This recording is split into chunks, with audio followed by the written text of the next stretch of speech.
Bonjour à tous, bienvenue sur cette sixième édition de Welcome Track Morning.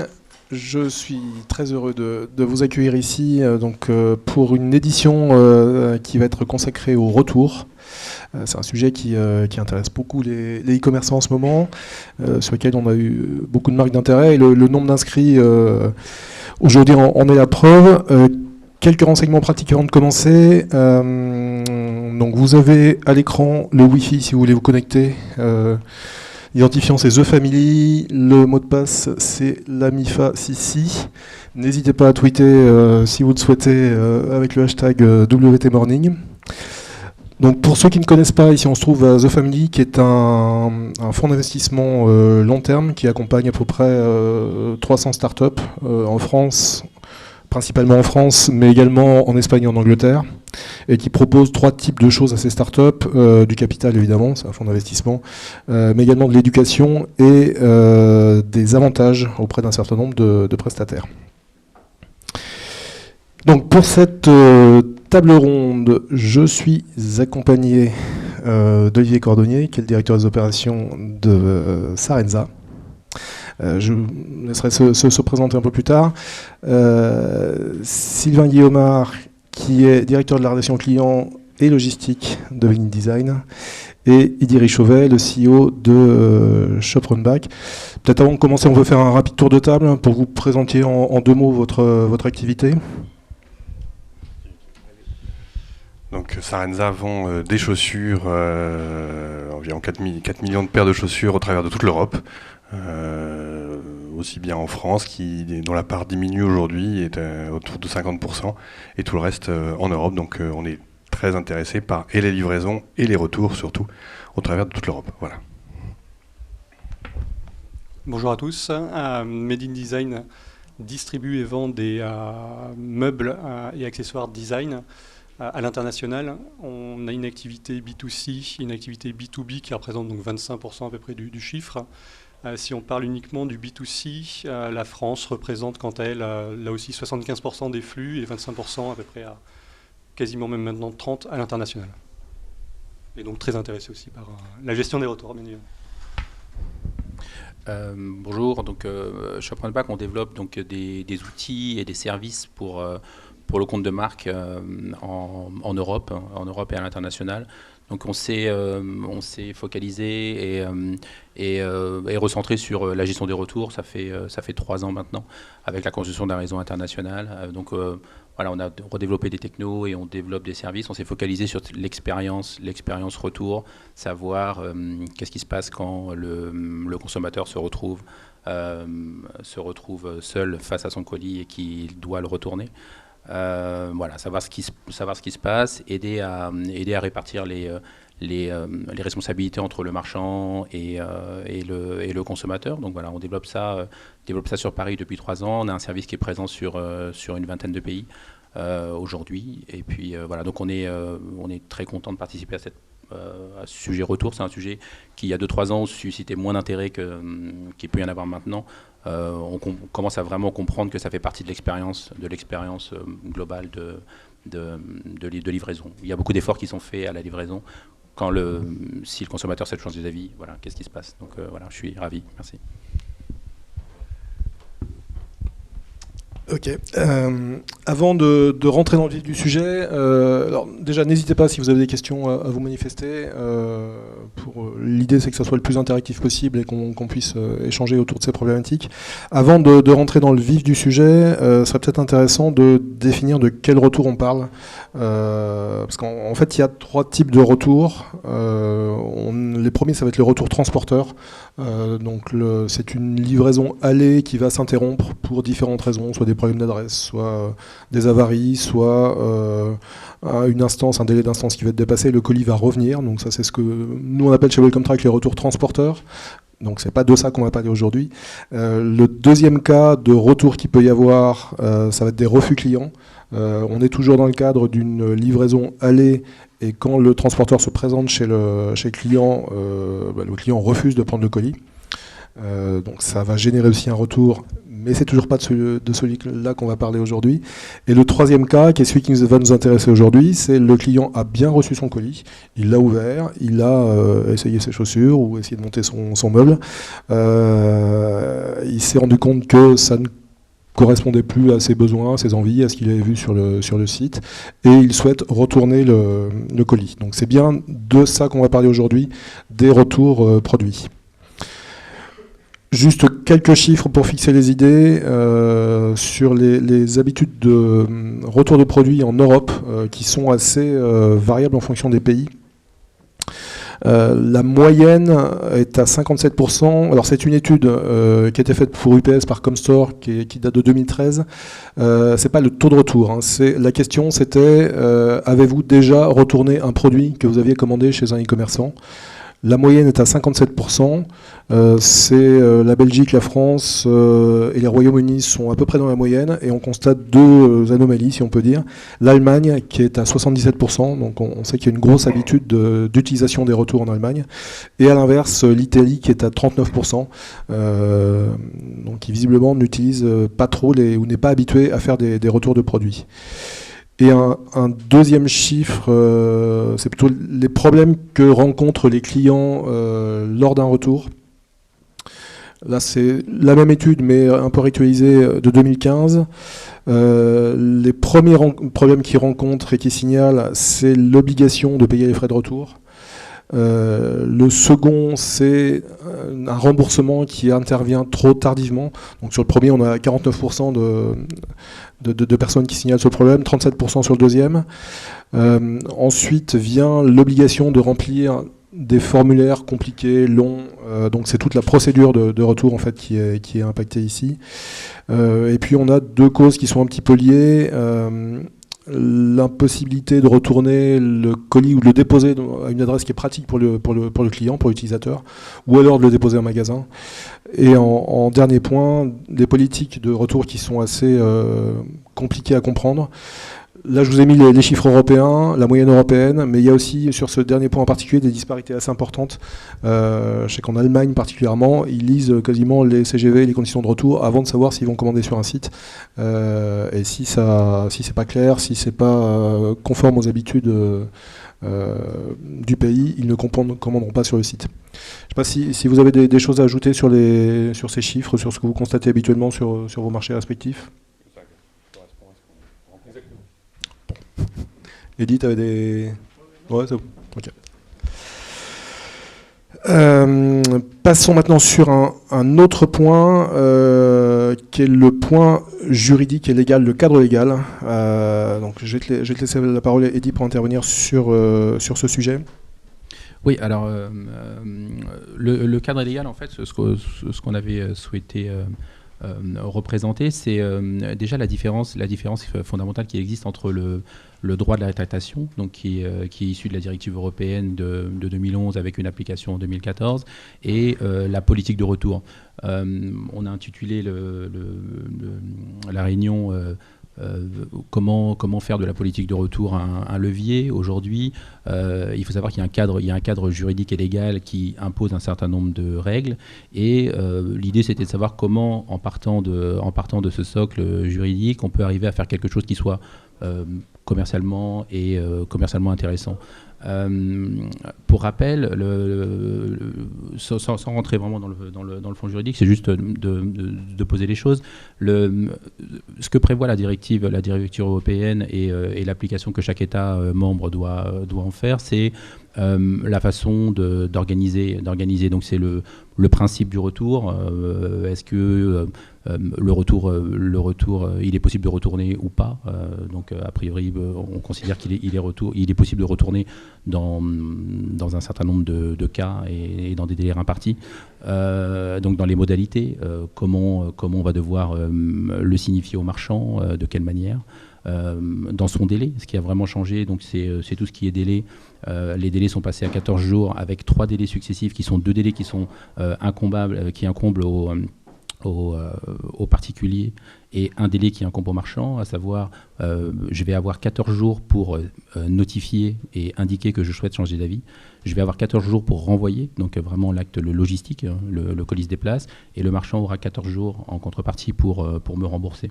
Donc si on accumule ces 3 délais successifs, on est sur 1 mois et demi, ce qui n'est pas le délai moyen constaté que vous devez avoir, mais voilà, l'idée, c'est souvent, sur cette notion de délai, il y a une importance, c'est souvent des délais qui sont confondus. Donc on dit, vous avez 30 jours pour changer d'avis. Juridiquement, ce que pose la loi, c'est vraiment 3 délais successifs. Et on va regarder l'importance peut-être d'affiner en fait cette notion de délai. Dans le fait où, par exemple, sur le changement, le premier délai qui consiste à dire je vous informe que je souhaite changer d'avis, on a développé et on aide les marchands à mettre en place un certain nombre d'outils qui vont vous permettre de réengager le client. L'idée du retour, c'est pas de le voir comme une fatalité, que ça va essentiellement découler sur un remboursement. L'idée étant de garder la vente pour le marchand. Donc il y a ces périodes successives qui permettent d'interagir avec le client et qui peuvent être intéressantes dans ce cas. Après délai, vous avez tout ce qui est modalité prix. Donc le prix, c'est une notion aussi qui va déterminer la responsabilité, à savoir est-ce que le retour est à la charge du marchand, est-ce que le retour est à la charge de l'internaute. On est en vente nationale, on est en vente cross-border, on est sur du produit moins de 30 kg, plus 30 kg, tout un tas de règles qui sont parfois difficiles à comprendre et à interpréter dans l'interprétation de la loi. Quand la loi dit le marchand doit prendre en charge le coût direct lié, qu'est-ce qu'on entend par direct? Donc voilà, chaque État, depuis 2014, a l'obligation de se mettre en conformité, garder ses spécificités locales. Il y a des spécificités en Allemagne. Frédéric, ce que tu présentais en Allemagne, c'est quelque chose qui est connu, comme quoi les taux de retour sont hauts. Vous avez en Autriche aussi, par exemple. On a l'exemple où en Autriche, vous allez dire à un Autrichien que le retour est payant. Voilà, ils ont des habitudes, et la loi qui leur permet de retourner sans forcément affranchir. Et le marchand en est responsable. Donc voilà, ça c'est une chose et c'est un peu le cadre juridique. Au-delà de ça, ce qu'on souhaite présenter, c'est de dire vous avez la possibilité de mettre en place une vraie politique de retour, qu'on appelle politique de retour ou politique commerciale, qui va vous permettre en fait d'organiser de cette même manière tout ce qui va être supralégal. C'est-à-dire que en faire vraiment un atout et dire ok, il y a la possibilité pour l'internaute de se rétracter avec le cadre qu'on vient d'aborder. Mais au-delà, je vais pouvoir me différencier, en faire un élément différenciateur par rapport à mes concurrents et dire, voilà, au lieu d'avoir 30 jours, je vais offrir 60 jours, 90 jours. Je vais pouvoir prendre en charge. Le retour gratuit, c'est quelque chose qui n'est pas encore démocratisé. On trouve beaucoup du retour gratuit, surtout en national, en domestique, où on a une idée de ce que coûte un retour, donc il est souvent plus facile d'offrir le retour. Dès qu'on est sur des ventes cross-border, c'est parfois plus compliqué, donc il faut imaginer d'autres schémas et aider les marchands à avoir de la visibilité sur ce que va coûter réellement le retour. Donc, et alors, justement, on a vu le cadre légal. Comment vous vous positionnez par rapport à ce cadre légal chez Sorenza Made in Design? Il y a aussi les habitudes du secteur d'activité, j'imagine, qui ont un impact important. Oui, complètement. Si on parle à nouveau de l'Allemagne, effectivement, on a décidé, en tout cas pour Made in Design, de se mettre à la place du consommateur et de faire penser au client qu'il a acheté sur un site local. Donc tout est fait pour que le client se sente à l'aise et ait l'impression de commander sur un site qui se trouve dans le pays du consommateur. Et donc on se met à la place des e-commerçants locaux et on va... là aussi, si je prends l'exemple de l'Allemagne, proposer des retours qui vont être gratuits pour nos clients. Et là aussi, pour que ça corresponde aussi aux habitudes des clients allemands, ils ne sont pas obligés de renvoyer le produit dans l'emballage d'origine. Ce qui, derrière, nous pose pas mal de contraintes, bien évidemment. Mais l'idée, c'est effectivement de favoriser nos ventes. Et on sait que si les clients allemands ne retrouvent pas leurs habitudes, ils ne commanderont pas. Ça, c'est certain. Donc, effectivement, l'exemple de l'Allemagne est assez criant de vérité. Alors nous, l'exemple de l'Allemagne, on l'a généralisé sur toute l'Europe, parce que pour une paire de chaussures, si vous ne pouvez pas retourner, parce qu'il y a un ajustement au pied qui est beaucoup plus important, même à la limite que dans du vêtement, il faut absolument pouvoir retourner très facilement. Et donc effectivement, nous autorisons nos clients à retourner pendant 100 jours, gratuitement. Le prix de base n'est pas forcément du prix remisé, c'est du prix standard des fabricants, des vendeurs d'origine. Et du coup, on peut se permettre, nous, d'offrir le retour gratuit au travers de toute l'Europe. Et donc, il faut l'organiser pour 100 jours. On constate quand même que les clients, en général, en 15 jours, ont déjà renvoyé la plupart de leurs clients. Ceux qui arrivent entre 80 et 100 jours, c'est vraiment une toute petite queue de retour. Ok. Et dans vos domaines respectifs, sur vos activités respectives, ça représente quoi le retour? C'est quel pourcentage? Est-ce que c'est le pourcentage que vous avez est conforme aux habitudes du secteur? Ce qu'on a vu tout à l'heure sur le graphique est assez conforme, c'est-à-dire qu'effectivement on a des disparités entre pays avec des pays qui retournent beaucoup plus que d'autres pour des habitudes effectivement historiques, notamment dues au paiement. Alors c'est lié notamment en Allemagne avec l'histoire du paiement, puisqu'ils ne payent pas comptant, ils payent sur facture après, donc ils font venir beaucoup. Ils retournent beaucoup et ils payent la différence. Donc ça leur permet, c'est des habitudes allemandes, historiques de la VPC. Et du coup, effectivement, mais on constate effectivement un aspect nord-sud de l'Europe, entre les taux de retour plus élevés dans le nord et moins élevés dans le sud, et avec une moyenne.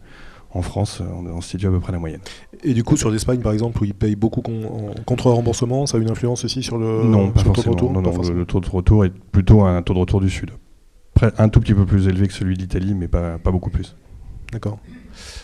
Chez Made in Design, nous, effectivement, on ne fait pas de la chaussure. Du coup, on a moins de retours, puisque quand on commande un meuble, en général, on sait ce qu'on commande. On a un taux de retour relativement faible sur la France. On se situe à 3%, ce qui est très faible. On fait 3 fois plus sur l'Allemagne. On est plutôt aux alentours des 10%, mais ce qui nous situe quand même sur une moyenne très très basse par rapport au monde du e-commerce. D'accord.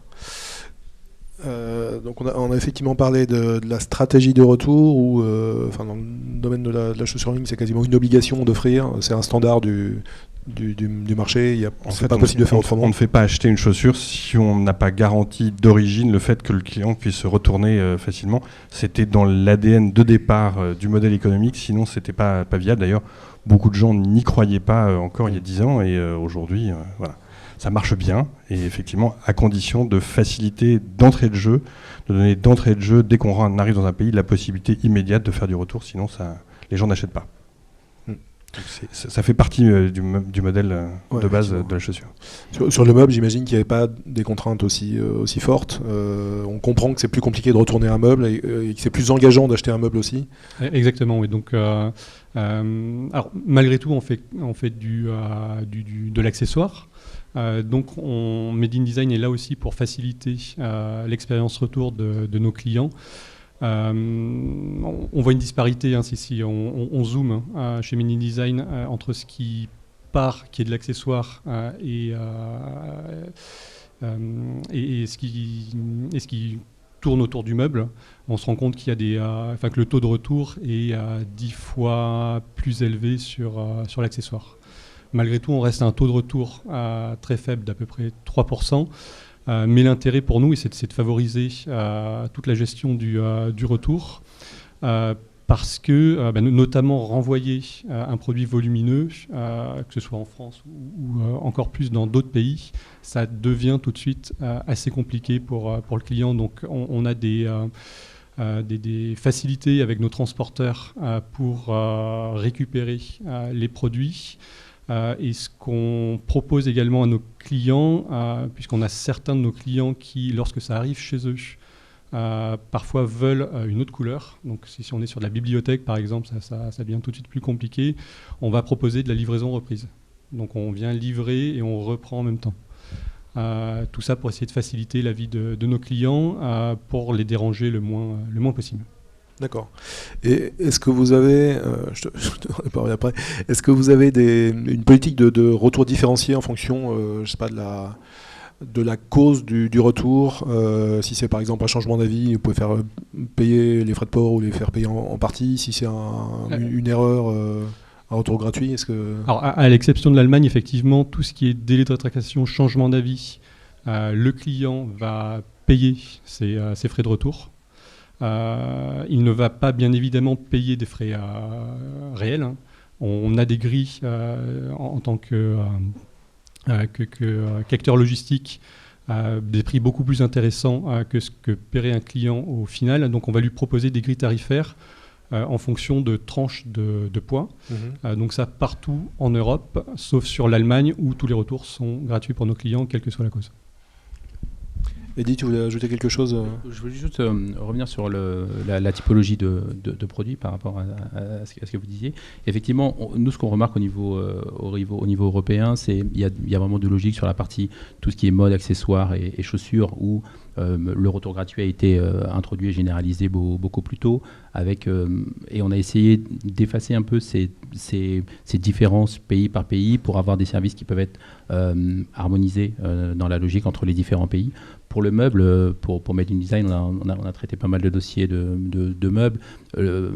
Tout ce qui va être produit lourd, c'est d'autres logiques. On est plus sur des ventes domestiques et proches Europe, éventuellement. Donc c'est quelque chose qui va moins au grand international, enfin diffusé.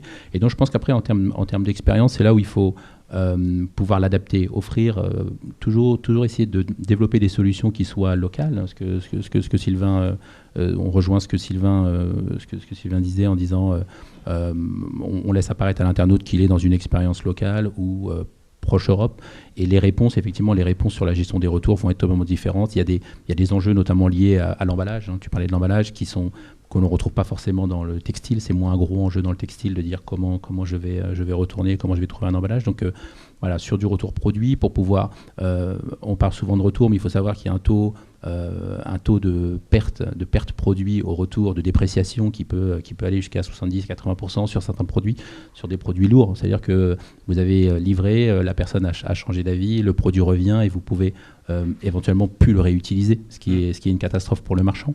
Donc là, c'est pour la catégorie gros produits, il y a vraiment aussi je pense des vrais sujets, des vrais enjeux locaux. Il faut essayer de protéger la marchandise et de faire en sorte qu'elle se déplace le moins possible pour pouvoir la remettre en circuit. Et même on parlait d'emballage, sur les chaussures, il y a aussi une problématique d'emballage quand même. Si le retour arrive avec une boîte de chaussures qui n'est pas en bon état. Alors, on a la chance d'avoir un double emballage en fait sur la chaussure, puisqu'on a l'emballage avec la boîte de chaussures et l'emballage du carton d'emballage. Donc, même si on a parfois, excusez-moi, même si on a des dégradations d'emballage, en général, et c'est vraiment, ce serait de l'eau éventuellement, mais en général, le produit à l'intérieur est intact. Après, il faut arriver à l'identifier. Ça, c'est un autre problème au niveau du retour. Mais on n'a pas trop de problématiques d'emballage.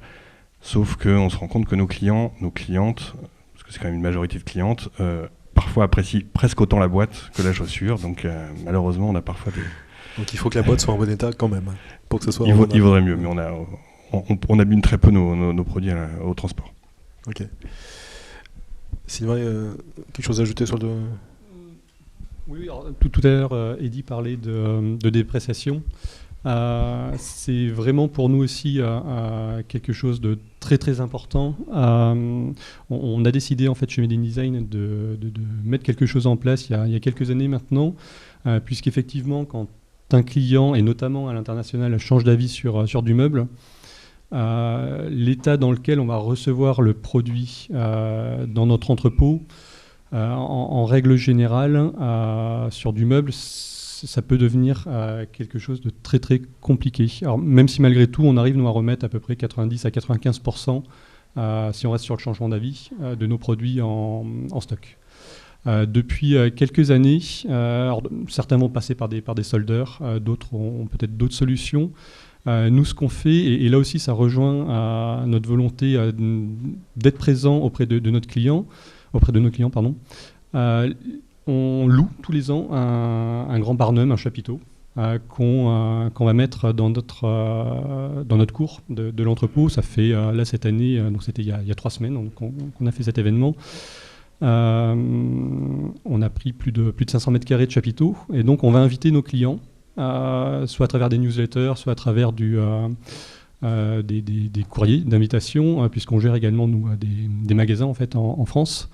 Donc on va inviter nos clients à une vente exceptionnelle, une vente physique, où les clients vont avoir l'accès à des produits qui nous ont été retournés, qu'on ne peut pas remettre en stock. Et chez Made in Design, un produit, dès lors qu'il a une micro-rayure, n'est pas remis en stock, parce qu'on se trouve sur des produits haut de gamme, voire luxe. Et du coup, on propose ces produits-là ça commence à moins 40% et ça peut se terminer à moins 70%. Et donc, ce sont des journées où on rencontre nos clients sont ravis de venir chez Made in Design. Et on se retrouve à vendre quasiment 80% de ce stock-là. D'accord. Ouais, ça me rappelle quelque chose qui existait à la Camif il y a très longtemps. Je suis niortais d'origine. Il en faut. Et effectivement, à la Camif, il y avait un chapiteau sur le parking en permanence avec les bonnes affaires, les produits qui avaient quelques petits défauts ou qui étaient revenus de chez les clients, effectivement.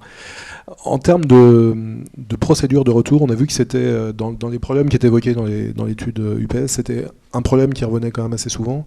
C'est vrai que traditionnellement, les habitudes chez les commerçants, il y a encore quelques années, c'était de demander un numéro de retour, d'avoir des choses assez compliquées pour autoriser les retours. Comment ça se passe chez vous et quels sont à la fois les process et les contraintes qui sont liées à ce process? Alors, je vais peut-être me concentrer sur le plus de 30 kg pour laisser ensuite la parole sur le moins de 30 kg, sur tout ce qui, au départ de chez nous, est parti par des modes de livraison type messagerie ou d'autres partenaires où on va livrer du volumineux. On préfère garder la main sur la gestion du retour. Ma question, c'était plutôt sur le process en amont pour le client. Oui, comment le client peut vous signaler qu'il a besoin de faire un retour? Donc on demande à nos clients, lorsque c'est du volumineux, de prendre contact avec nous soit à travers un formulaire où derrière on va rappeler le client, soit directement par téléphone. Pour lui expliquer comment on va aller récupérer la marchandise chez lui, parce que ça va être de la prise de rendez-vous, donc ça devient tout de suite complexe, donc il faut savoir quand est-ce que le client va être disponible pour que nous, derrière, on puisse transmettre l'information au transporteur. On va essayer de comprendre avec le client si l'emballage est dégradé ou non, parce qu'il a pu l'ouvrir et dès lors qu'un emballage est ouvert, c'est compliqué derrière de le réutiliser pour renvoyer la marchandise. Donc on préfère vraiment, nous, garder la main sur la gestion du retour. Et pour pouvoir garder la main, il faut que le client puisse nous contacter. D'accord. Alors effectivement, on n'a pas exactement le même process, puisque nous, on laisse le client totalement autonome sur le site. On lui demande quand même de venir déclarer son retour. Aujourd'hui, il vient sur le site, il dit « je désire faire un retour » et on lui propose quelques raisons dont j'en ai commandé plusieurs pour essayer, dont j'ai changé d'avis, ou évidemment trop petite, trop grande, ou il y a un défaut sur le produit, mais encore une fois, il peut répondre ce qu'il veut, on n'a aucune contrainte à ça. Derrière, on va lui éditer directement sur le site et il aura en permanence sur son compte client une étiquette de retour. Qui va pouvoir coller sur son colis et aller redéposer dans n'importe quel dépôt. Et on essaie aussi d'avoir les réseaux les plus denses, donc d'être le plus localisé possible, avec les réseaux de distribution retour les plus denses possibles dans le pays, les plus connus, les plus agréables aussi pour le client, parce qu'on se rend compte que parfois on choisit des réseaux de relais, notamment dans certains pays où les clients nous disent souvent les gens sont désagréables. Donc on réfléchit à changer. On veut encore que l'expérience client, bout en bout, y compris avec notre transporteur, le transporteur qu'on a choisi, soit le plus simple et le plus agréable possible.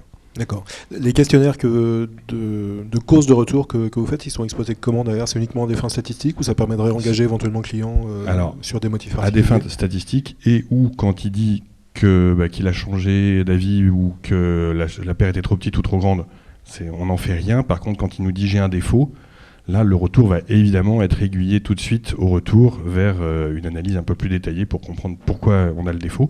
Est-ce que le défaut, c'est lui qui l'a provoqué? Est-ce que c'est un défaut fournisseur? Est-ce que d'autres paires, éventuellement dans le stock, pourraient avoir le même défaut? Et éventuellement aller contrôler les autres paires du même produit. Ok. Certains e-commerçants mettent directement une étiquette de retour dans chaque colis allé. C'est une chose à laquelle vous avez pensé C'est quelque chose qu'on étudie, qu'on regarde. Pour l'instant, on n'a pas fait le pas. Ça implique un certain nombre de choses radicalement différentes dans le parcours retour. Donc pour l'instant, on regarde ce process-là, mais on n'y est pas encore. Je sais que certains e-commerçants ont fait la bascule. On perd en historique, on perd en savoir du fait que le retour va effectivement arriver à l'entrepôt et donc préparer éventuellement les capacités à traiter le retour. On perd de l'information, on gagne en facilité pour certains clients et notamment pour certains pays très habitués à ça. Je pense à l'Allemagne où le bon de retour est quasi systématiquement dans le colis. Certains pays nous le réclament, d'autres moins. Donc voilà, on est en train de regarder ça.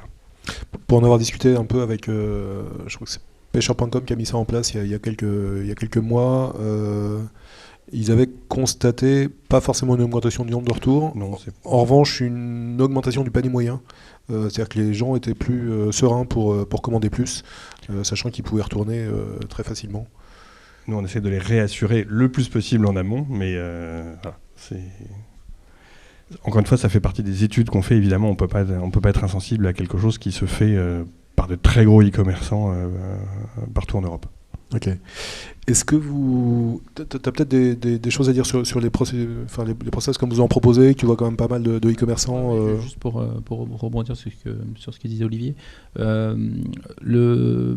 l'étiquette retour dans le colis, paraît-il, ça reste le meilleur de l'expérience, c'est vrai. Le meilleur de l'expérience pour le consommateur, j'ai pas à me poser de questions, j'ai pas à imprimer, si j'ai pas d'imprimante, voilà, je dépose. Après, bon, je vais en relais, je vais en postal, voilà, ces différentes options.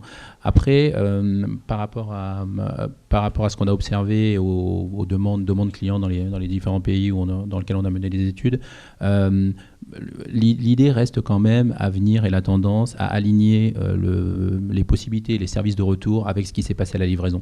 Aujourd'hui, il y a eu beaucoup d'efforts qui ont été faits à la livraison sur des modes de livraison alternatifs, du relais, de la livraison voilà, hors domicile, la livraison en soirée, la livraison, voilà. Il y a eu tout un tas d'efforts, de l'express ou autre, où en fonction du niveau du panier, on va pouvoir aller sur des prestations qui vont être à plus forte valeur ajoutée. L'idée d'imposer un choix en fait au retour, ça reste quand même quelque chose qui devra, selon nous, ce qu'on a fait, évoluer et donc donner la possibilité en fait à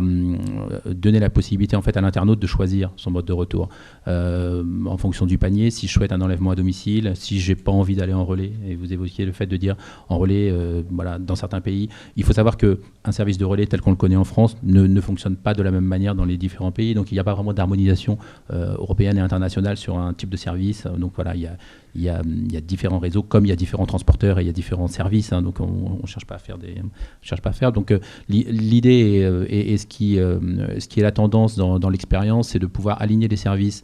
J'ai été livré en express, je souhaite une solution de reprise en express, ce qui implique en fait pour le marchand d'avoir de la visibilité sur ce que va coûter s'il le prend en charge, ou l'aider à prendre en charge, et aussi être à l'écoute en fait des internautes qui souhaiteraient prendre en charge une partie du retour, par exemple pour avoir un upgrade sur un service, au lieu de passer en relais, par exemple, pouvoir faire un enlèvement à domicile. Je suis totalement d'accord avec ce que vous dites, parce qu'effectivement, il faut encore une fois donner le plus de possibilités possibles aux clients. La seule difficulté sur des retours en express, c'est qu'on va devoir redemander au client un paiement. Si on ne le prend pas gratuitement, autant le standard il doit être gratuit et on doit déjà lui offrir un certain nombre de possibilités. C'est vrai qu'il y a des pays en France, en Belgique, aux Pays-Bas, on peut offrir de la poste, du relais, on offre plusieurs choses en retour. D'autres pays où c'est pour l'instant plus difficile pour nous.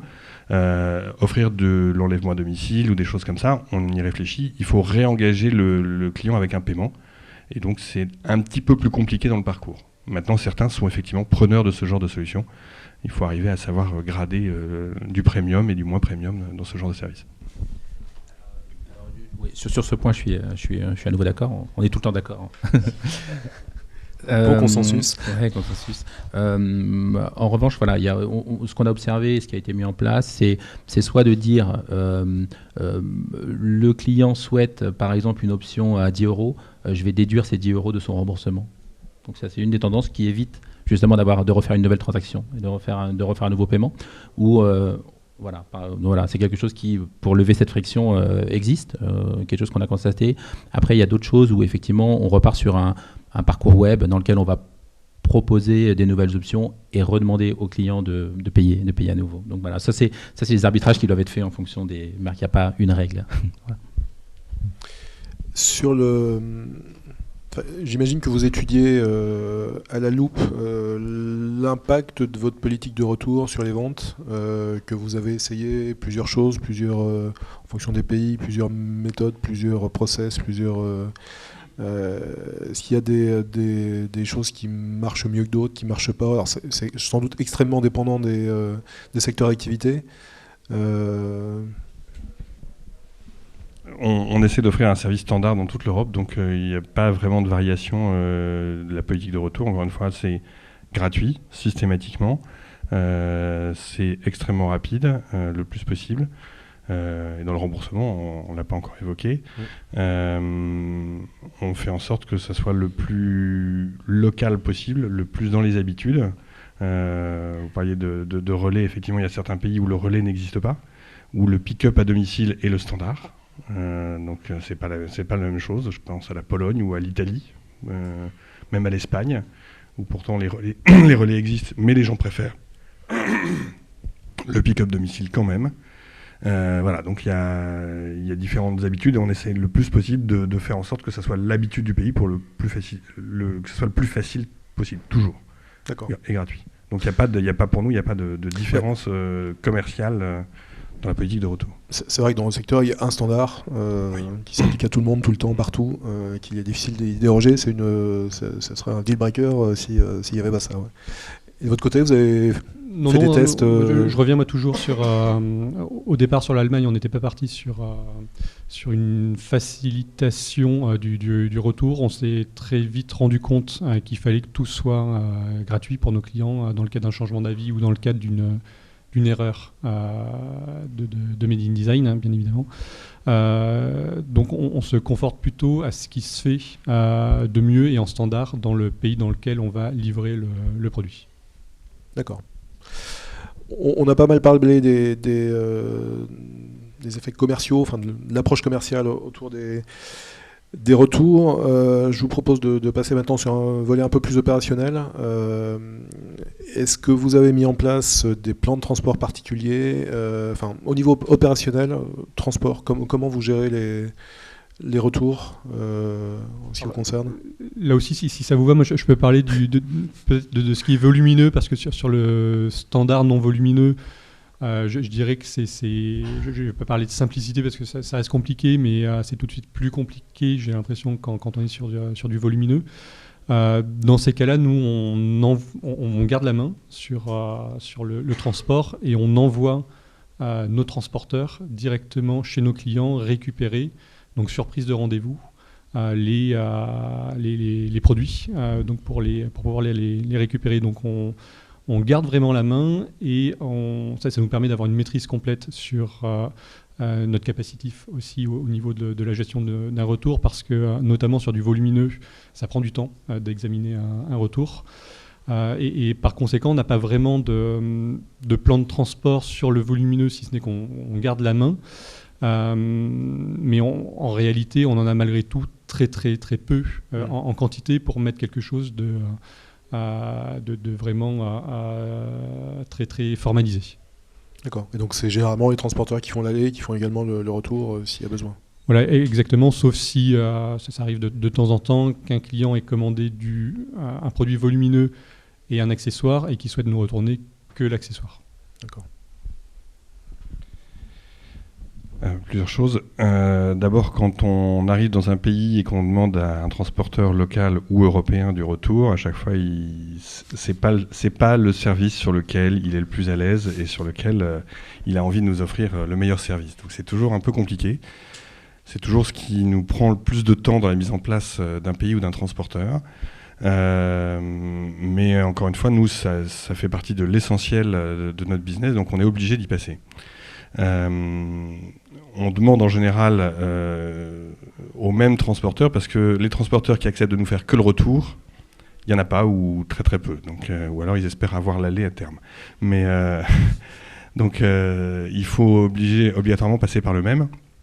En général, ils ont des solutions de retour et ce qu'on fait, c'est qu'on organise le retour où ils centralisent tous les retours dans le pays sur un hub à lui, et dès qu'on a de quoi faire un camion, on le ramène sur notre entrepôt en France, puisqu'on a un seul entrepôt centralisé pour toute l'Europe.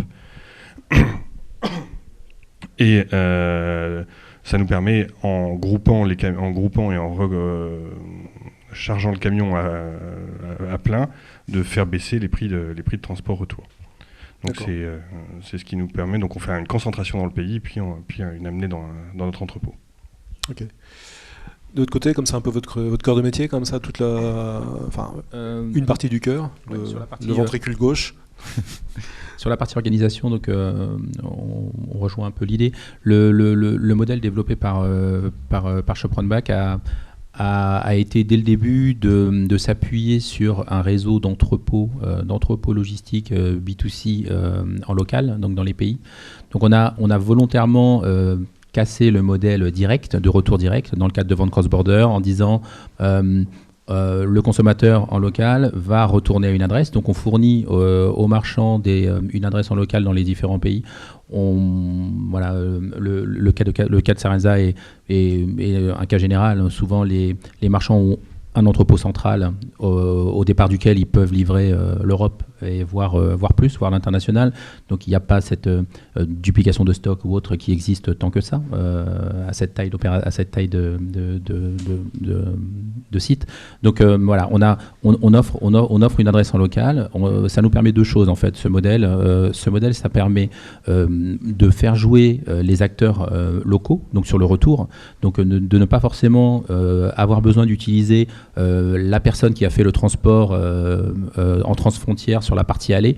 On peut complètement dissocier et avoir des services retour qui sont complètement locaux, des coursiers locaux, des solutions qui n'existent que dans le pays en fonction des différentes familles de produits.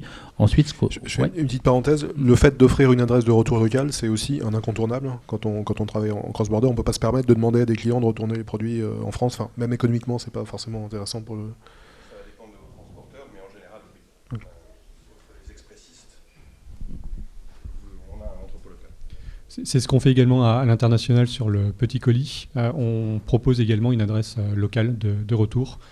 Encore une fois, sur le volumineux, c'est Made in Design qui s'occupe d'aller chercher les produits. Après, sur cette adresse locale, il y a deux choses. Aujourd'hui, on a parlé de regroupement transporteur. Le modèle qu'on a introduit est un modèle logistique dans lequel on reçoit et on propose en fait aux marchands, en fonction des différentes familles de typologies de produits et de process définis, de procéder à des contrôles qui peuvent être administratifs, quantitatifs ou qualitatifs, différents niveaux de contrôle qui vont permettre en fait de faire les yeux du marchand dans les différents pays, de transmettre cette information donc en temps réel via les outils et qui vont permettre en fait aux marchands de déclencher, d'interagir et de déclencher du remboursement, de déclencher de l'échange et de réengager le client. Derrière, on repart en consolidation comme l'a décrit Olivier, qui permet voilà, de bénéficier de gains de relocalisation vers le marchand avec des rythmes tous les jours, 2-3 fois par semaine ou 1 fois par semaine. C'est un peu le modèle. Ça, c'est le modèle de base sur lequel on s'est développé et le choix qu'on a fait de passer par des plateformes locales. Il nous arrive de faire du direct quand il n'y a pas d'enjeu de consolidation, mais ça permet en fait aux marchands d'accompagner le marchand à la fois dans ce besoin d'expérience locale. Aujourd'hui, les sites sont traduits, on fait du service client dans la langue du pays. Donc il est, pour revenir à ce que tu disais Frédéric, il est possible de dire à un acheteur polonais tu vas devoir retourner en France, mais voilà, mais c'est quand même plus sympathique en termes d'expérience de lui dire tu retournes dans le cadre. Tout le monde a une idée de savoir ce que coûte de renvoyer un colis dans son propre pays, et ça nous a permis d'introduire aujourd'hui une autre notion aussi, c'est de dire aujourd'hui le retour il est soit pris en charge par le marchand ou soit à la charge du client en gros, et ça nous a permis donc via ce modèle via plateforme d'introduire un modèle un peu entre les deux où on dit en local, le retour va être à la charge du consommateur jusqu'à l'adresse en local, et le marchand va pouvoir prendre en charge à la plateforme avec un contrôle ou pas, et la consolidation jusqu'à chez lui avec une visibilité sur le retour. Donc je sais exactement combien va me coûter un retour au départ d'un pays. Donc ça permet d'accélérer et d'aller après plus loin vers du retour gratuit, mais en fonction des produits. Et puis pour revenir sur l'adresse locale, je pense que c'est aussi un facteur de rassurance pour les clients, enfin ceux qui s'intéressent à la politique de retour avant de commander. Le fait de voir qu'il y a une implantation locale, même si elle est virtuelle, même si ça passe par un prestataire, ça doit aussi rassurer quelque part le client. Il dit que s'il y a un problème, il ne va pas devoir traiter avec un pays étranger, mais ça restera sur son territoire. C'est ce que j'indiquais en préambule. Pour Made in Design, en tout cas, l'idée c'était vraiment de faire sentir au client qu'il commandait sur un site local. Donc en proposant une adresse locale de retour, le client a vraiment l'impression de commander sur un site de son pays. En même temps, chez Sarenza, cette adresse locale, il la voit que quand on lui édite l'étiquette de retour, il la voit pas avant. Donc bon. Mais en tout cas, c'est un transporteur, en général une poste nationale ou des choses comme ça. Donc ça le réassure de toutes les façons sur le fait qu'il est bien avec il va le remettre à un prestataire qu'il connaît bien et dont il est à peu près certain que son colis sera réacheminé jusqu'au marchand pour être remboursé. Justement, vous constatez une inquiétude particulière des clients une fois qu'ils ont remis le colis au transporteur retour. Est-ce que c'est quelque chose qui les préoccupe d'être sûr que ça va bien arriver Comme le taux de retour est quand même effectivement plus important et nettement plus important que dans le meuble, les gens attendent le remboursement, quoi qu'il arrive, ça c'est sûr.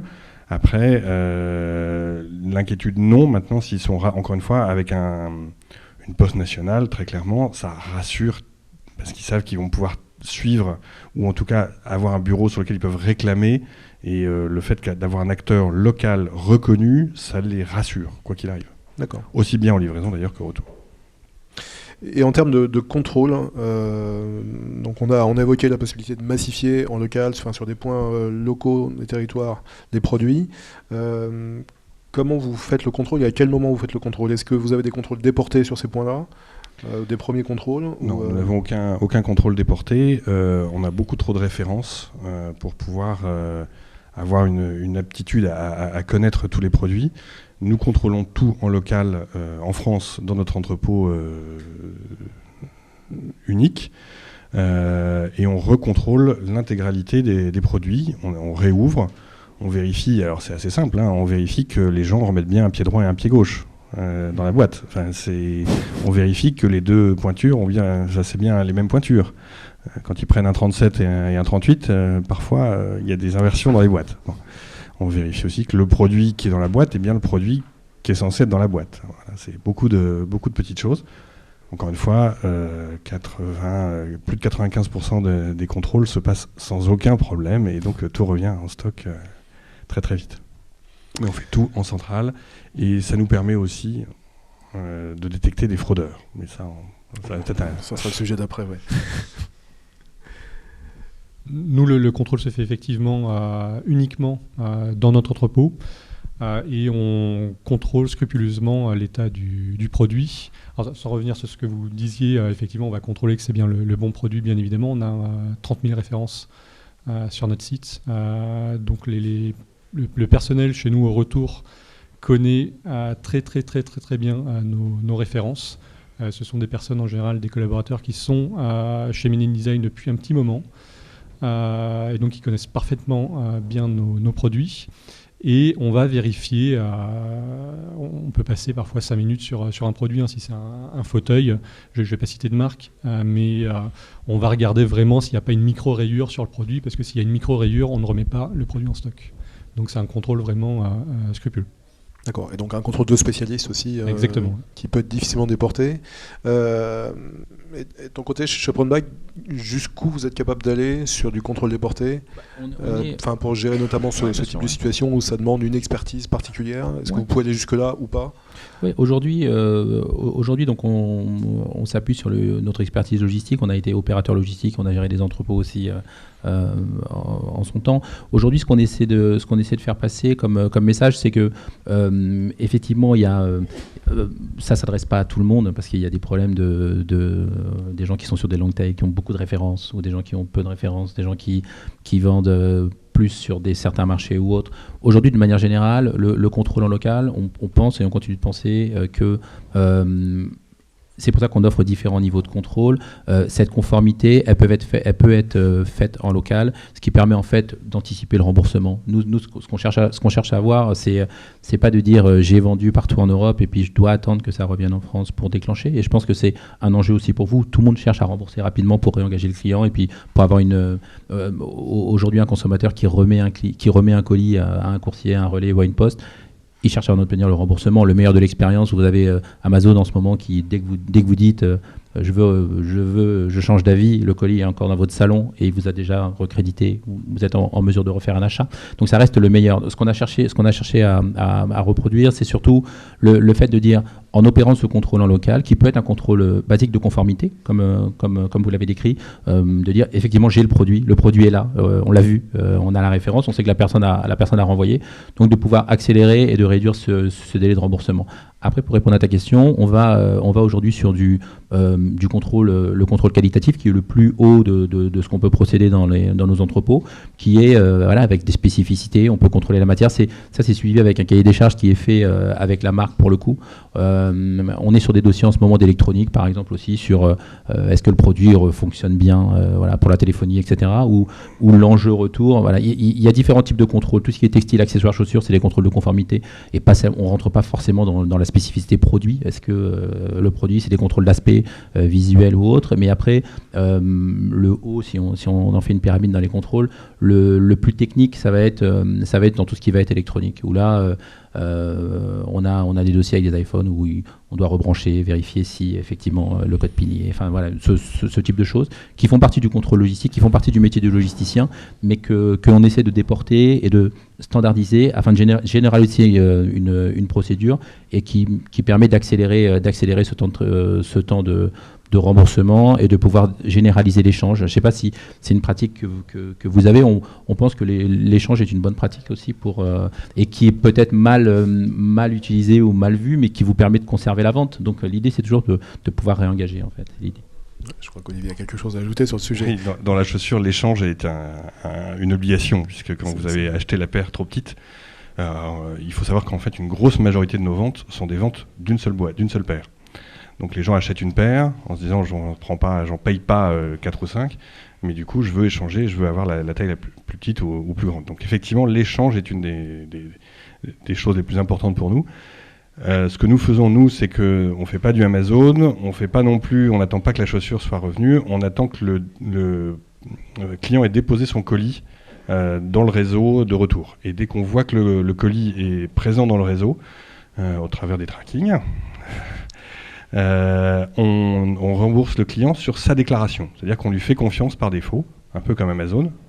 Un petit temps après, on attend quand même d'avoir le colis. Et on verra a posteriori, effectivement, au contrôle. Est-ce qu'il a bien renvoyé ce qu'il a déclaré?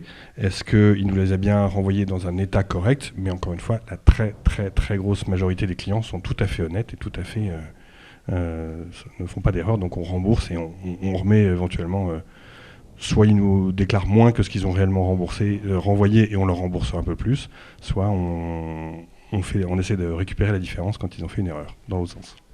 Alors effectivement, on a commencé à aborder le sujet du remboursement, qui est un sujet important. Enfin, on a vu que ça remontait parmi les problèmes qui étaient cités par les clients européens comme une des causes d'insatisfaction, le fait que le remboursement arrive tard.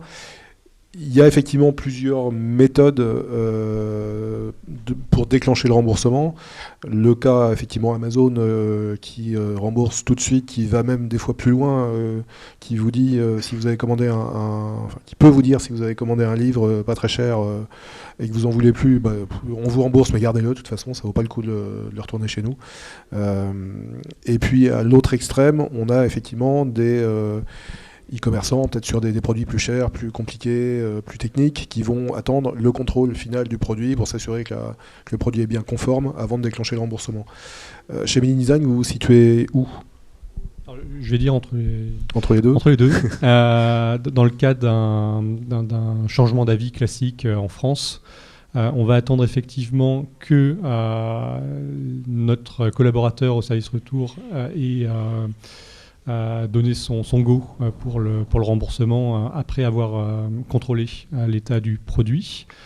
Dans ces cas-là, on a un objectif de rembourser dans la journée. dans les 24 heures. À l'inverse, et notamment sur le grand international, et notamment lorsque lorsqu'il y a une erreur de la part de Made in Design, on fait très peu d'erreurs, mais ça peut arriver. Jamais, oui. On peut avoir également de la casse sur par exemple des lots de verre. Je m'en souviens d'un assez récemment en Australie, où ça ne valait pas le coup, bien évidemment, de faire le retour d'un seul. Il y avait un verre sur le lot de 6 qui était cassé. Bien évidemment, dans ces cas-là, alors ce qu'on a fait, c'est qu'on a même renvoyé le lot de 6 verres directement en Australie. Donc ça pour un échange. Et ça arrive également pour parler des remboursements, qu'on puisse rembourser sans demander le retour du produit au client, notamment sur le grand international. On va tout simplement regarder combien ça nous coûte comparativement aux problèmes que ça peut engendrer pour nos clients. Donc on va faire un rapide calcul et puis on va regarder si c'est plus intéressant pour nous d'attendre le retour ou non. Nous, il nous arrive de proposer quelque chose d'un peu spécifique, c'est-à-dire qu'on peut prendre en charge des frais de cordonnerie à des clients pour réparer les produits, pour éviter éventuellement d'avoir à faire un retour. Ça peut nous arriver, le service client est à même de proposer un forfait pour aller chez un cordonnier. Ceci n'ayant aucun rapport avec mon patronyme. Il nous arrive de prendre en charge également des frais de menuiserie. Pour certains meubles, pour éviter là aussi des frais de retour. Et alors justement, le fait de ne pas générer de retour si le client change d'avis, de lui laisser le produit, ça a évidemment du sens au niveau économique parce que ça coûterait trop cher de le faire revenir. Est-ce que vous n'avez pas peur que ça génère des mauvaises habitudes chez les clients ? Est-ce que vous regardez ça ? Enfin, est-ce que c'est un frein pour mettre en place ces pratiques ? Est-ce que vous avez commencé à regarder l'évolution que ça pouvait donner sur les pratiques de retour ? Alors, chez Made in Design, c'est vraiment des cas très exceptionnels. On a la chance aussi d'être sur une clientèle CSP++, qui ne va pas s'orienter vers ce type de pratique en général. Nous considérons que les gens qui retournent beaucoup achètent beaucoup. Et comme dans notre business, la rentabilité s'obtient par la fidélité des clients, c'est que c'est plutôt bon pour nous à long terme. Donc c'est pas un problème que nos clients retournent. De toutes les façons, c'est qu'ils restent longtemps. Après, on n'est pas totalement naïf. Des gens qui ont des taux de retour au-delà de 80%, sauf s'ils ont effectivement beaucoup acheté, à un moment, on va leur dire stop, quoi. D'accord. Et justement, ça se matérialise comment ? Enfin, vous refusez les ventes, vous dites désolé, mais vous êtes blacklisté chez nous, c'est plus la peine de revenir, ou ça se passe comment ? D'un point de vue vente, j'ai jamais entendu parler en fait de ce genre de choses, mais c'est plutôt, en fait, c'est pas des clients à ce moment-là, c'est plutôt des gens qui essayent de. On a parlé d'arnaque, mais effectivement, les gens qui sont à ces taux-là, c'est des gens qui font pas des choses forcément très très honnêtes. Donc, ou alors ils essayent de nous frauder sur le retour en nous déclarant des retours qu'ils ne remettent pas les produits dedans. Enfin voilà, ça peut être. Mais on n'obtient pas avec des vrais clients des taux de retour de cet ordre-là. Okay. Et les taux de fraude que vous constatez, c'est très très faible. D'abord, on les prend en amont, on les identifie en amont. On a tout un service de gestion de la fraude où à partir d'un certain nombre d'éléments statistiques, on va identifier qu'un client est à risque ou pas.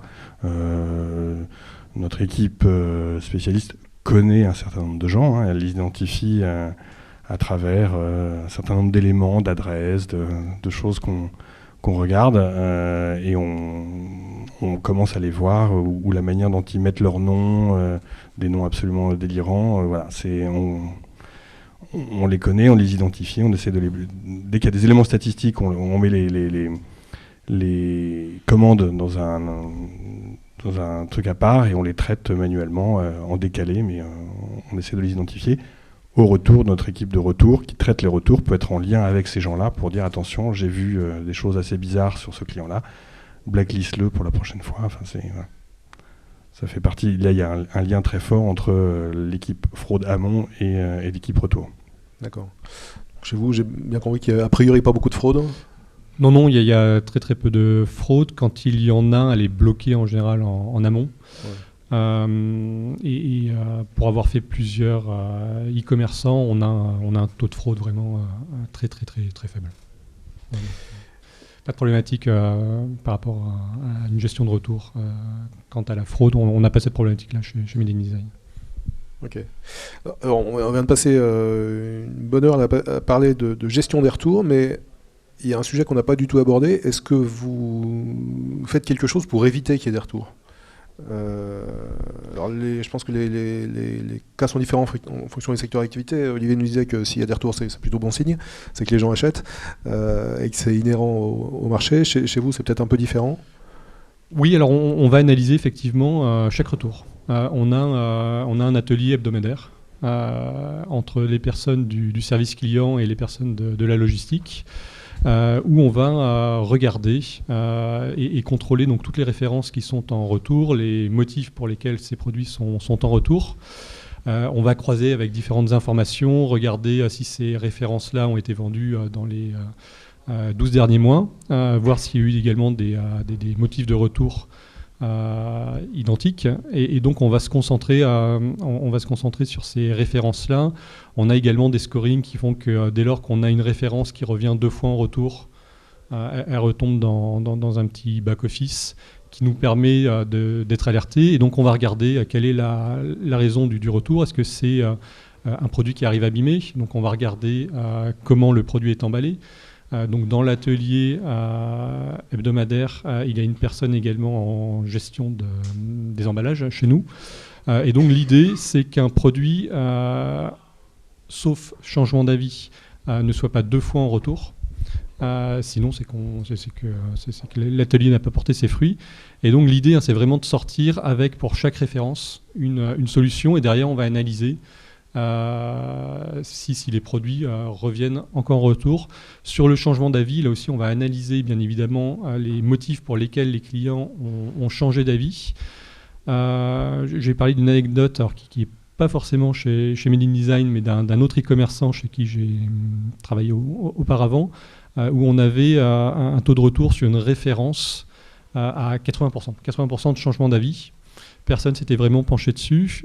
Et en réalité, les clients commandés avaient l'impression de commander un GPS, alors qu'était en vente simplement la carte GPS, parce que la fiche était mal faite, mal rédigée. Et donc du jour au lendemain, lorsqu'on a changé bien évidemment la fiche produit, alors on n'a plus de vente, parce que du coup les clients ne commandaient plus, parce que les prix avaient l'air très attractifs. Il n'y avait plus de retour. Mais le taux de retour était meilleur. Ouais. Et chez vous, quand même, j'imagine que la problématique principale quand on vend de la chaussure, c'est d'être sûr qu'on va commander la bonne pointure avec des chaussures qui taillent différemment. Même si effectivement les clients qui retournent beaucoup, achètent beaucoup, on fait évidemment tout pour essayer d'éviter quand même ce taux de retour. Il y a plusieurs aspects. Le premier, c'est la taille de la chaussure, effectivement. Et tous nos modèles couleurs sont essayés à l'entrepôt au moment où ils arrivent par un homme ou une femme qui ont une pointure, un pied parfait. Alors, on fait du recrutement sur critères physiques chez nous, je suis désolé. On mesure, je vous assure, on mesure leurs pieds à l'embauche pour vérifier qu'effectivement, ils vont avoir la sensation d'un pied étroit, d'un pied large, d'un pied confortable. Et on le fait... donc systématiquement, tous les modèles couleurs sont essayés en même temps qu'ils sont photographiés et enrichis de toutes les données de la fiche produit. Ces gens-là essayent tous nos modèles et ça nous permet effectivement d'avoir une bonne idée effectivement, de donner un conseil en tout cas sur le site aux clients en disant ce modèle-là, chose plutôt large, plutôt étroit, prenez une taille au-dessus, prenez une taille en dessous de votre taille habituelle, pour essayer d'éviter ce taux de retour. Malheureusement, il n'y a pas de science tout à fait exacte dans le domaine et on cherche éventuellement d'autres modèles qu'on n'a pas trouvé. Pour l'instant, on n'a pas trouvé mieux, même des modèles statistiques. On n'a pas trouvé aujourd'hui la botte secrète, c'est un mauvais jeu de mots, mais pour conseiller la bonne chaussure aux clients. On essaye aussi de faire un maximum d'enrichir un maximum la fiche produit avec la hauteur de talon, très exactement, pour les bottes, la taille du mollet. Enfin, on essaie d'enrichir un maximum d'éléments pour que le client sache exactement ce qu'il achète et qu'il ait évité le retour au maximum.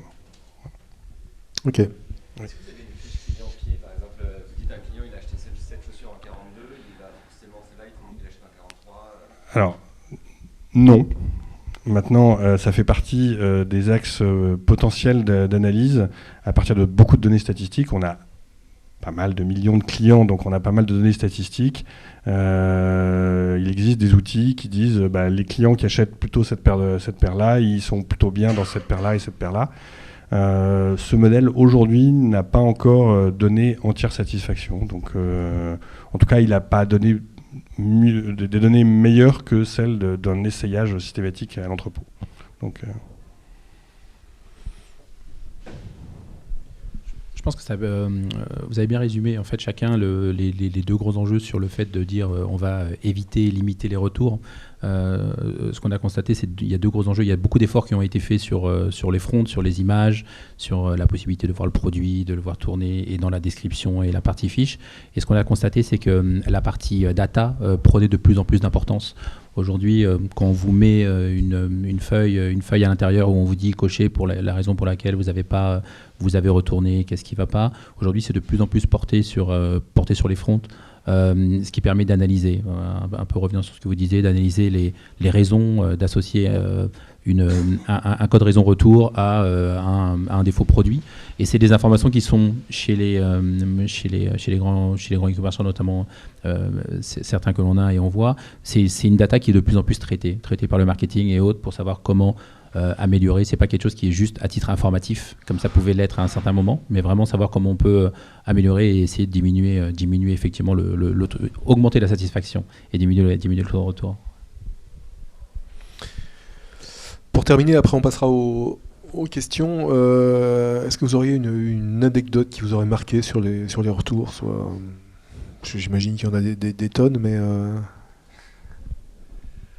oui, il y en a des tonnes, effectivement, et je passe toutes les semaines à l'entrepôt et toutes les semaines, il y a des choses très très marrantes.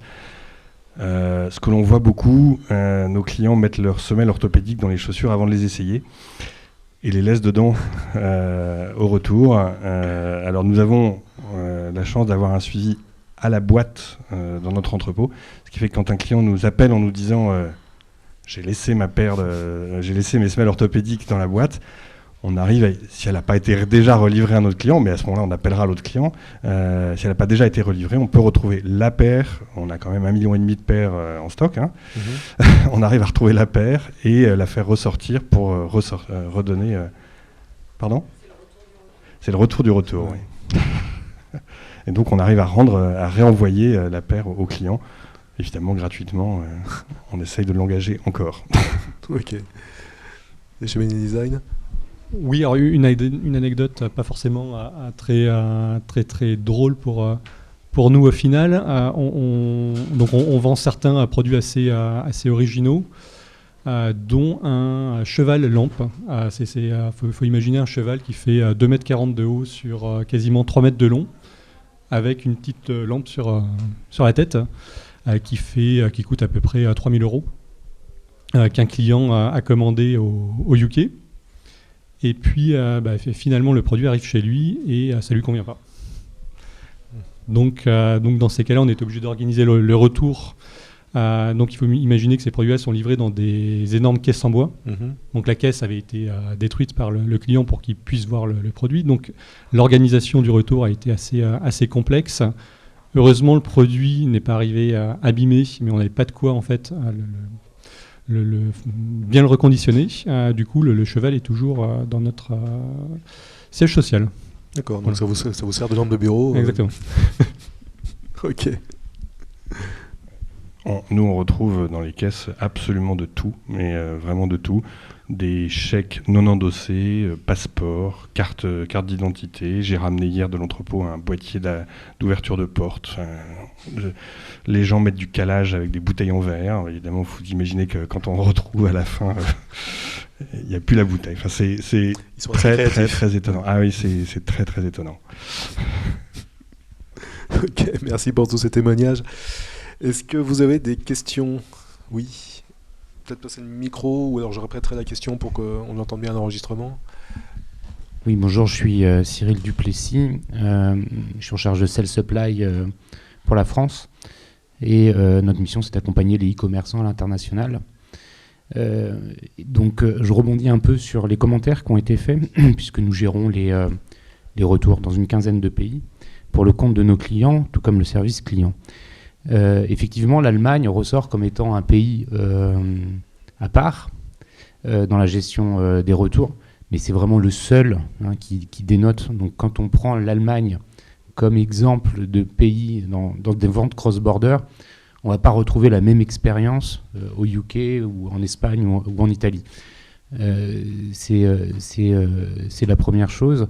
Après, nous, on a une vision multi-produits. On a des clients comme Alltrix qui vend des vélos, comme EcoSport qui vend des skis, ou comme Milibou, ou comme Vente Unique dans le meuble, également Spartoo comme dans les chaussures. Donc on a une vision assez globale qu'on opère dans chacun de ces pays en Europe. Et on voit des tendances qui sont complètement dans le même sens que ce qui venait d'être décrit. Donc c'est juste pour apporter un commentaire supplémentaire. C'est vrai que dans les autres types de produits, il y a exactement les mêmes enjeux. Et c'est vrai que la localisation, l'approche locale à chaque fois, est un facteur important pour réassurer le client, de dire qu'on a une présence dans le pays, ça le rassure, surtout en Allemagne. Effectivement, mais dans tous les autres pays aussi, quand on sait qu'on peut renvoyer un produit. Et enfin, le dernier commentaire que je voudrais apporter, il porte sur la diminution du taux de retour. Il y a effectivement tout le travail marketing de présentation des fiches produits qui compte. Là, quand on est cross-border, il y a la traduction qui est un enjeu supplémentaire qui se greffe sur la façon avec laquelle on présente les produits. Mais il y a aussi des process, un certain nombre de process internes qu'on peut améliorer pour éviter des taux de retour trop importants. Entre autres sur le transport, pour s'assurer qu'il n'y ait pas de casse ou de choses comme ça, avec des transporteurs cross-border qu'on maîtrise moins que sur son marché domestique. Ça permet aussi de diminuer les taux de retour. Ok, merci pour ces commentaires. Des questions? Oui. On devrait avoir un fil assez long. Oui, ça va, merci. Oui, moi j'ai deux questions. La première, c'est quels sont les 3 ou 4 principaux indicateurs que vous suivez en rapport, on dira, avec votre politique de retour, de gestion des retours. Et la deuxième question, pour rebondir sur le thème donc, de notre table ronde, donc sur le retour, le levier de fidélisation, est-ce que vous suivez le taux de clients qui retournent des produits et qui ne réachètent pas, on dira, qui ne réachètent pas, et donc a priori qu'on peut supposer avoir perdu tout au moins sur une certaine date?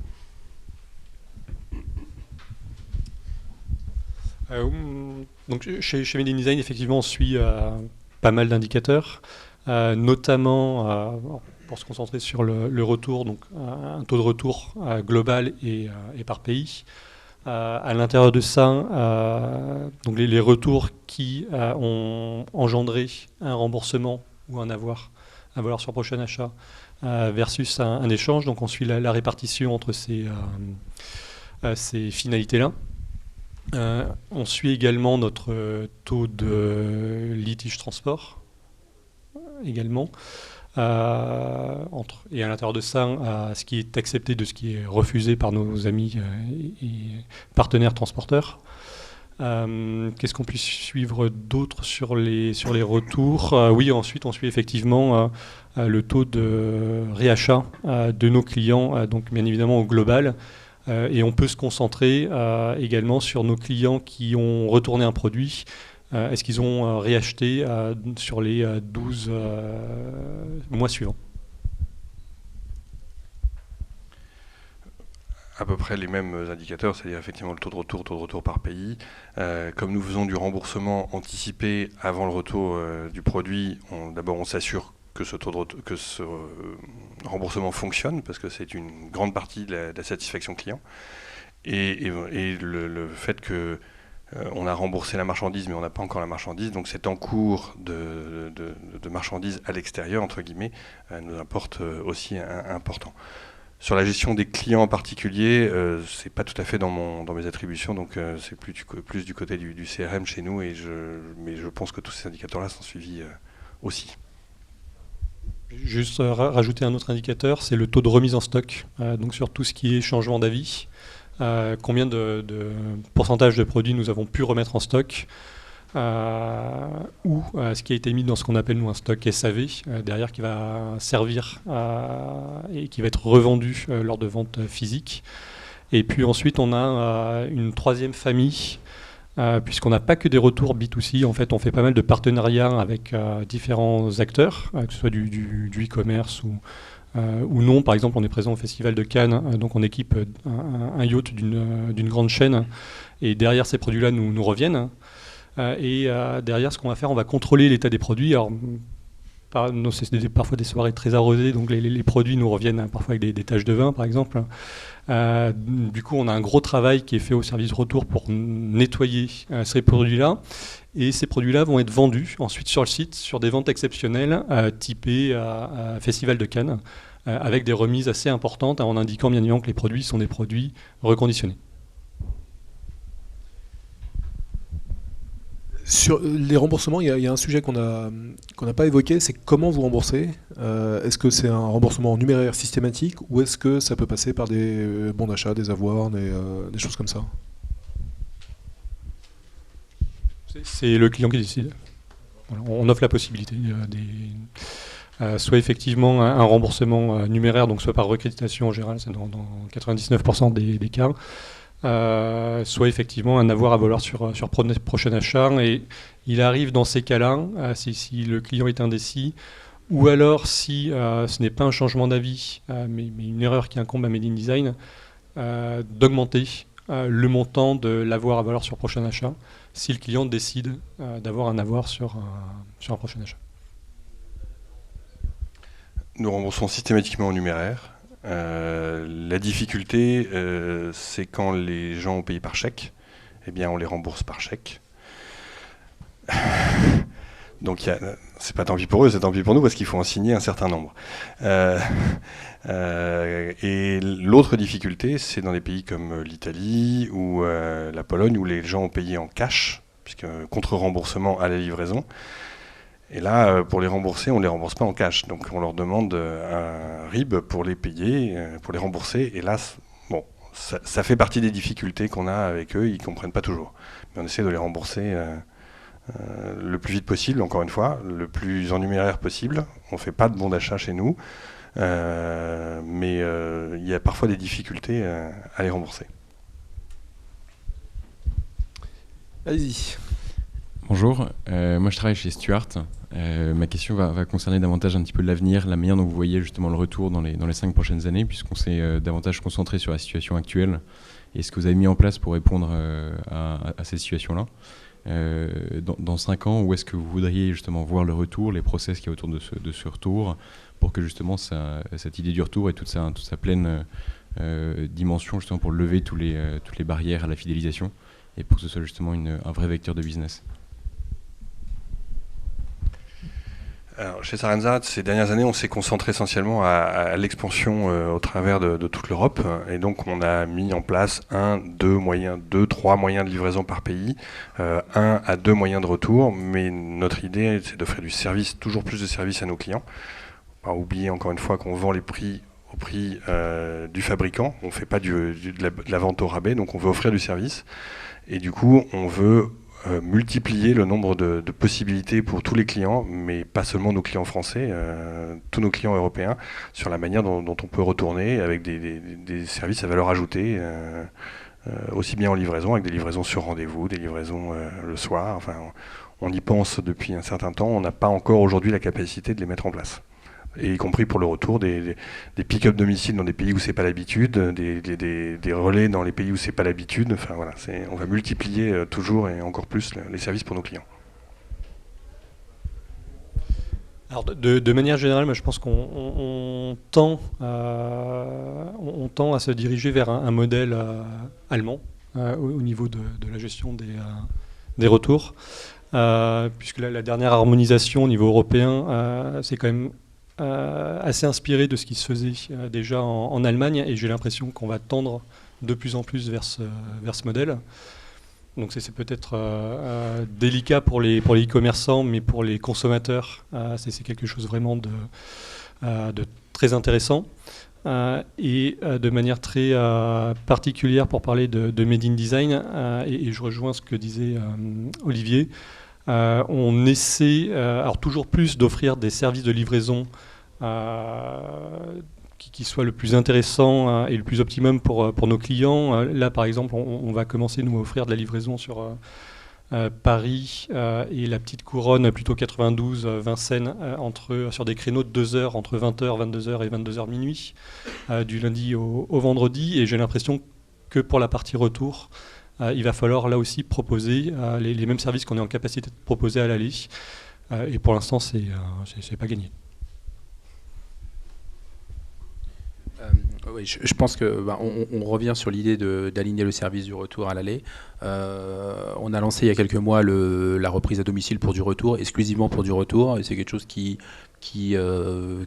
rencontre un succès. Il y a un besoin, il y a une demande.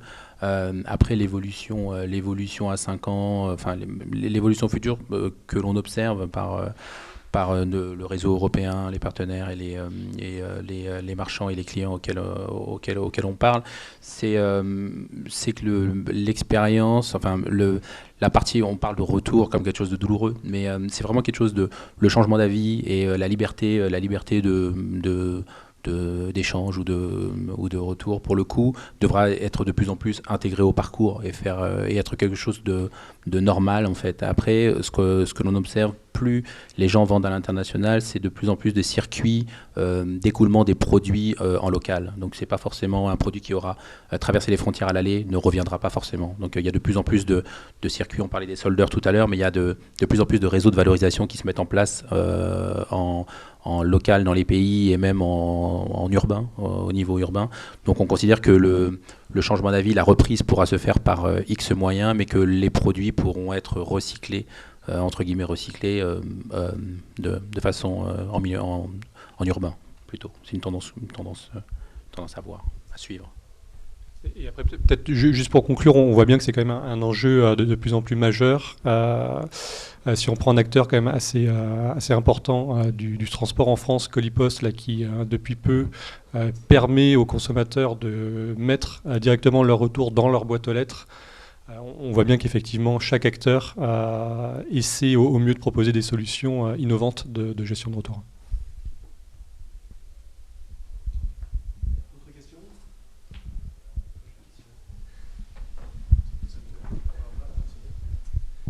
Alors c'est un peu pour comparer au modèle d'Amazon sur la livraison, qui a un service premium. Donc pour Amazon Premium, on a une meilleure livraison. Est-ce qu'on peut imaginer, enfin est-ce que vous imaginez plus exactement, un service de retour qui serait premium pour des clients un peu VIP, donc une différenciation du retour par rapport à la catégorie de clients? C'est quelque chose effectivement qu'on pourrait envisager. On n'est pas allé encore aussi loin dans notre analyse, mais c'est effectivement quelque chose. Un pick-up domicile, par exemple, pourrait, en France, encore une fois, les standards ne sont pas les mêmes d'un pays à l'autre. En France, c'est un service premium, ce n'est pas dans d'autres pays. Donc effectivement, on pourrait imaginer ce genre de choses à terme. Ouais. Alors, chez Made in Design, on arrive à proposer des services premium de retour. Je pense notamment au Royaume-Uni ou en Allemagne, où parfois des clients nous demandent et sont prêts à payer ce type de service. Il arrive qu'on envoie des messagers, une entreprise de messagerie à une heure souhaitée par un client, donc sur un créneau d'1 heure. Alors ça coûte cher, mais les clients sont prêts à payer, parfois pour des produits qui pèsent 3-4 kilos. Donc qui pourraient être remis en réseau postal. Les clients n'ont pas envie de se déplacer. Et du coup, on rejoint, il y a l'application Shop Run Back qui pourrait nous aider dans ce sens-là, mais les clients, alors, on s'adresse aussi à une clientèle, là aussi, qui a peut-être d'autres moyens que avec un autre type de clientèle, mais certains, ceux qui sont prêts à payer, on leur offre ce type de service. Je pense qu'il serait intéressant de mettre cette partie retour dans des programmes de fidélisation. Il y a beaucoup de programmes de fidélisation sur l'aller. Il y a des services aux US, par exemple, où effectivement, il y a l'équivalent du premium. Vous avez de l'aller gratuit sous 2 jours et du retour gratuit en illimité. Donc c'est une notion, à partir du moment où les marchands auront de la visibilité sur ce que coûte un retour en cross-border, je pense que et on milite pour ça, pour pouvoir intégrer des services de retour uniformes dans des programmes de fidélisation. C'est quelque chose qui reste intéressant. Je voulais rajouter autre chose. Nous, notre ambition, c'est d'offrir du service premium au plus du monde possible. Dans la mesure où ça reste économiquement intéressant, je vous rappelle qu'on fait sur le quart nord de la France de la livraison en 24 heures gratuitement, avec une commande jusqu'à 19h, et vous l'avez dans votre relais colis le lendemain matin. Voilà. Et on a vocation à offrir encore plus de services aussi au retour. D'autres questions? Non, on a fait le tour, s'il y en a une. Oui, bonjour. En cas de produit détérioré, vous remboursez la totalité quand même? Il n'y a pas de... Par exemple, je sais pas, oui, il y a eu un souci, ils ont ouvert le paquet, ils ont cassé une lampe ou... Alors dans le cas des chaussures, les gens essayent systématiquement leurs chaussures, quasiment. Après, si ça reste dans le salon, sur la moquette, ça va. Il se trouve qu'il y a des gens qui essayent un peu plus longuement leurs chaussures et qui nous les rendent en disant elles ne me vont pas. On fait une analyse évidemment où elles ont cassé. Alors si elles ont cassé, on essaie c'est pour ça qu'on a des experts qui identifient si c'est bien une faiblesse due à la fabrication du produit. Ça arrive, même sur des chaussures très très, très chères. Ou si effectivement il l'a utilisé de manière... bon, après on rentre dans la relation avec le client dans quelque chose d'un peu plus difficile. Mais si le client a abusé et a abîmé, là, même si on l'a remboursé par anticipation, on vient lui renvoyer sa paire et on lui dit non, tu nous redonnes l'argent parce que... Mais si le défaut est bien identifié comme un défaut fournisseur, même si elle est cassée, il n'y a pas de souci, on le rembourse. Et vous avez arrivé à récupérer l'argent En France, on a un bon prestataire de recouvrement, donc ça se passe bien. À l'international, on n'est pas entièrement satisfait de notre prestataire, mais oui, l'intérêt pour nous, c'est de faire savoir qu'on n'est pas dupe aux clients. Et que, voilà, après, on commence par ça, et puis après, on va un peu plus loin. On a aussi des gens qui achètent une paire neuve et nous renvoient leur paire ancienne. Bah oui. Vous m'avez envoyé une paire usagée. Là aussi, la traçabilité au numéro de paire nous permet de savoir que cette paire n'a jamais été envoyée à aucun autre client. Donc forcément, encore une fois, on n'est pas dupe. Voilà. Alors nous, il nous arrive là aussi très exceptionnellement d'avoir des clients, si je me concentre sur le volumineux, qui vont commander par exemple une bibliothèque et qui vont faire plus qu'examiner le produit lorsque ça arrive chez eux, qui vont la monter. Ou qui vont, si ce sont des étagères, poser les étagères directement chez eux, et puis là, qui vont se rendre compte que ça ne leur convient pas. Donc on va leur poser là aussi quelques questions pour savoir si le produit est propre à une réutilisation, enfin une revente. En général, les clients nous disent oui, nous disent pas qu'ils ont monté le produit. Lorsque ça arrive au retour, on se rend bien évidemment compte que le produit a été monté. Dans ces cas-là, on va contacter bien évidemment notre client, lui dire qu'on n'est pas dupe non plus.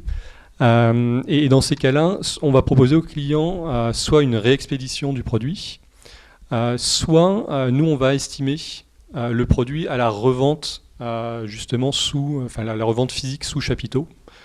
Si pour autant le produit est en état de revente en produit reconditionné, et on va le rembourser à hauteur de ce qu'on est en capacité de revente, tout simplement. Et en général, les clients acceptent le remboursement. Une dernière question? Oui? Non? Bon, bah écoutez, je vous propose qu'on en reste là pour aujourd'hui. Merci pour votre présence. Une dernière information en ce qui nous concerne, nous allons sortir un livre blanc normalement la semaine prochaine qui s'intitule les 6 travaux pour une logistique qui aime avec le client, le consommateur. Donc on reviendra sur ces aspects retour, mais pas que. Donc je pense qu'on vous informera de la sortie de ce livre blanc, ou alors vous allez sur notre site et vous le verrez annoncé.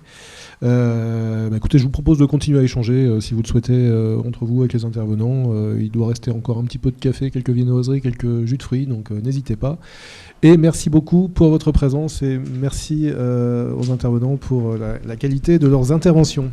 Merci.